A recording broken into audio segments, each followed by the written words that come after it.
Hi ಅಸ್ಸಲಾಂ ವಲೈಕುಮ್. ನಾವು ಹೋಗ್ತಾ ಇರೋದು ಕೋಡಿಪಾಳ್ಯಕ್ಕೆ. ನಮಗೆ ಇಲ್ಲಿ ಗೃಹ ಪ್ರವೇಶಕ್ಕೆ ಟೋಟಲ್ 7 to 8 ಮೆಂಬರ್ಸ್ಗೆ ಮೆಹಂದಿ ಹಾಕೋದಿತ್ತು. ಆಲ್ರೆಡಿ ಈವ್ನಿಂಗ್ 5 o'clock ಆಗಿತ್ತು. ಸೊ ನಮ್ಮ ಅಪ್ಪನೇ ಕ್ಲೈಂಟ್ಸ್ ಮನೆಗೆ ಡ್ರಾಪ್ ಮಾಡಿದ್ರು. ಫೈನಲ್ ಆಗಿ ಅವರ ಕನಸಿನ ಮನೆಗೆ ರೀಚ್ ಆದ್ವಿ. ಮನೆ ಅಂತೂ ನೋಡೋಕ್ಕೆ ತುಂಬಾನೇ ಚೆನ್ನಾಗಿತ್ತು. ಕ್ಲೈಂಟ್ಸ್ಗೆ ಸ್ವಲ್ಪ ಕೆಲಸ ಇದೆ, 15 ಮಿನಿಟ್ಸ್ ವೆಯ್ಟ್ ಮಾಡಿ ಅಂದರು. ಸೊ ನಾವು ಸ್ನ್ಯಾಕ್ಸ್ ಎಲ್ಲ ತಿನ್ಕೊಂಡು ಇನ್ನೇನು ಮೆಹಂದಿ ಸ್ಟಾರ್ಟ್ ಮಾಡಬೇಕು, ಅಷ್ಟರಲ್ಲಿ ಕರೆಂಟೇ ಹೋಯಿತು.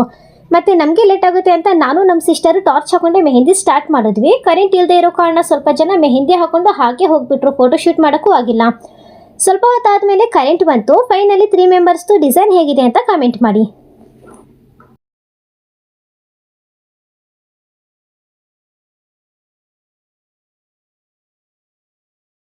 ಸುಮು ಮೆಹಂದಿ ಆರ್ಟ್ ಯಲಮಂಗಲ ಅಂತ ಕೇಳಿ ಥರನೇ ಎಲ್ಲ ಥರ ಮೆಹಂದಿ ಹಾಕ್ಕೊಡ್ತಾರೆ. ಅಫೋರ್ಡಬಲ್ ಪ್ರೈಸಲ್ಲಿ ಮಾಡ್ಕೊಡ್ತಾರೆ.